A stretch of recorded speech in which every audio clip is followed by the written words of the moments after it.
And as greed spreads, so does the shadow.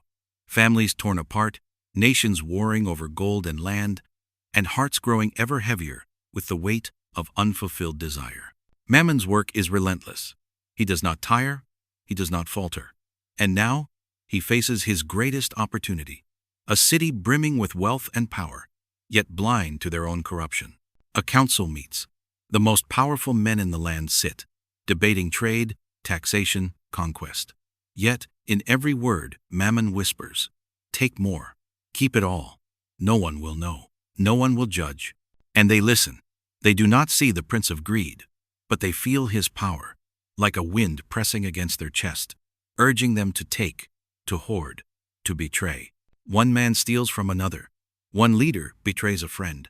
And the city trembles not from sword or fire, but from the hunger in its people. Suspicion grows, accusation spreads.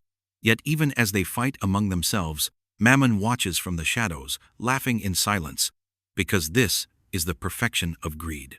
A kingdom at war with itself, unaware of the true enemy. Greed is patient, but even patience has its apex. And in the beginning, there was ambition. A hunger, not for survival, not for love, but for more power, more wealth, more everything. And in the heart of this hunger was a being unlike any other. His name was Mammon, the Prince of Greed. He didn't storm kingdoms with swords, nor command armies with fear. No, he crept silently into hearts, whispered in dreams, and tugged at desires no one admitted out loud. Greed is subtle. It is patient, and it is always hungry. Tonight, we trace the steps of Mammon through the world of men, kings, and merchants, where ambition turns to obsession, and obsession turns to destruction. The story begins not with Mammon himself, but with those who first listened. A king, who once ruled with fairness, now wakes in the dead of night thinking, "What if my wealth was more? What if my coffers never ran dry?" A merchant, honest in trade, finds himself counting profits more than promises, wondering if one extra coin could buy him respect, admiration, and power. And so Mammon enters, not with a roar, not with a blaze, but with a whisper. "Take it. It is yours. One more step, one more coin." He moves unseen, invisible to the eye, yet visible to every ambition, every craving, every moment when a heart doubts what is enough. And what he touches, he corrupts.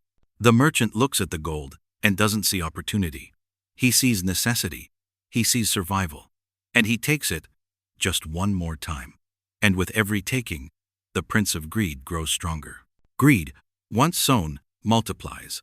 One small seed becomes a forest. One act of selfishness becomes a cascade of lies, deceit, and betrayal. In the capital city, men who once loved honor now worship Mammon openly, though they call him by another name: wealth. Markets collapse, promises are broken, and friendships are shattered. The Prince of Greed smiles not a human smile, but something older, colder, and deeper. And he has a pattern. Wherever there is trust, he waits. Wherever there is temptation, he hovers. Wherever there is ambition, he thrives. But the most dangerous part is that no one knows he is there. He is not a visible foe. He is in the mind. He is in the chest. He is in the choices no one confesses to. A night, it will reach its peak. The kingdom, once mighty, now crumbles not because of enemies at the gate, but because of the enemy inside. The Prince of Greed grows hungry. Even kings and merchants, even cities and armies cannot satisfy him forever. The hunger is eternal, and those who followed him to pay the price. Families broken, lives destroyed, trust shattered, morality abandoned. And yet, even in ruin, Mammon's whisper continues, one more step. It is not fire, not plague, not war that destroys them, it is desire itself. The pursuit of wealth above all else, the sacrifice of conscience, the worship of greed over God, over love, over life itself. And when the dust settles, when the city lies in ruins, when silence returns, Mammon remains, waiting, watching, seeking new hearts to corrupt, new kingdoms to sway, new whispers to sow. For the Prince of Greed is eternal, and he never sleeps. Greed is not a story confined to ancient lands, nor to kings and merchants of old. It lives in every heart, in every choice. Mammon is not just a prince of myth. He is a reflection of our own desires, our own temptations, the hunger that whispers in the dark. And the question is, will you listen to him, or will you turn away and choose enough? Because in the shadows he waits, patient, hungry, eternal. The prince of greed will always find a way.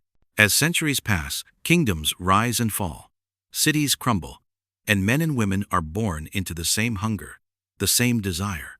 Yet Mammon, he never dies. Some say he walks among mortals still, invisible to the eye, feeding on ambition, whispering in the ears of kings and merchants alike. Others claim he is bound to the shadows, trapped by the weight of the countless hearts he has corrupted. But the truth is darker. Mammon's end is not in chains, nor in fire, nor in judgment. His end is in eternity itself, a being who thrives on greed, who cannot stop, who cannot rest, and yet will never truly rule. For every coin taken, every heart corrupted, every kingdom undone, a small part of him fades, lost to the emptiness he cannot fill. And so he wanders, a prince of hunger, ever consuming yet ever empty, an eternal warning that no amount of wealth or power can fill the void within. And in the end, the lesson remains for all who listen. Beware the whisper in the heart. Beware the hunger that cannot be sated. For the prince of greed may live forever, but so too does the cost of following him.